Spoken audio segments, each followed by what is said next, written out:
সাধারণত রাষ্ট্রপতি দেশের সর্বোচ্চ সাংবিধানিক পদে থাকেন এবং কূটনৈতিক মিশনে রাষ্ট্রপতি ও প্রধানমন্ত্রীর ছবি রাখা একটি প্রচলিত প্রথা। ফলে হঠাৎ করে রাষ্ট্রপতির ছবি সরানোর নির্দেশনা কূটনৈতিক মহলে বিস্ময় তৈরি করেছে। অনেকে মনে করছেন এর পেছনে রাজনৈতিক বা সাংবিধানিক কোনো প্রেক্ষাপট রয়েছে। বিদেশে বাংলাদেশের সব কূটনৈতিক মিশন, কনসুলেট, কূটনীতিকদের অফিস ও বাসভবন থেকে রাষ্ট্রপতি মোহাম্মদ শাহাবুদ্দিনের ছবি সরানোর নির্দেশ দিয়েছে পররাষ্ট্র মন্ত্রণালয়। কূটনৈতিক সূত্রগুলো জানিয়েছে এই নির্দেশনা কোনো লিখিত আদেশ বা ইমেইলের মাধ্যমে পাঠানো হয়নি, বরং টেলিফোনে অঞ্চলভিত্তিক কয়েকজন রাষ্ট্রদূত ও হাই কমিশনারকে জানানো হয়েছে এবং তাদেরকেই অন্য মিশনগুলোতে খবরটি পৌঁছে দিতে বলা হয়েছে।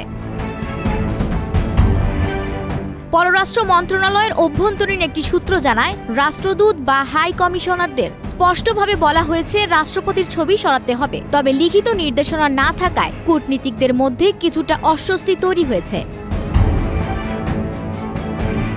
দক্ষিণ এশিয়া, এশিয়া প্যাসিফিক, আফ্রিকা ও ইউরোপের কয়েকটি মিশনের সঙ্গে যোগাযোগ করে জানা গেছে এখনো অনেক মিশন আনুষ্ঠানিকভাবে এমন নির্দেশনা পায়নি। তবে অন্তত দুটি মিশনের প্রধান নিশ্চিত করেছেন যে তারা সরকারের কাছ থেকে ফোনে বার্তা পেয়েছেন। একজন জ্যেষ্ঠ কূটনীতিক বলেন, আমাদের জানানো হয়েছে রাষ্ট্রপতির ছবি সরাতে হবে। এটি লিখিতভাবে আসেনি, তবে অন্য মিশনগুলোতেও জানিয়ে দেওয়ার দায়িত্ব আমাদের।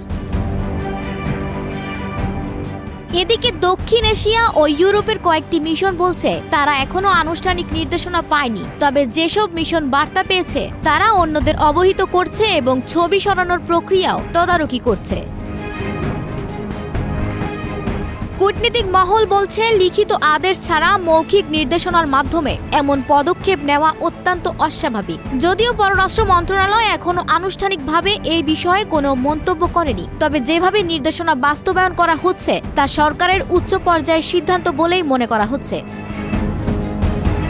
আফসানা ভুইয়া, প্রবাস খবর।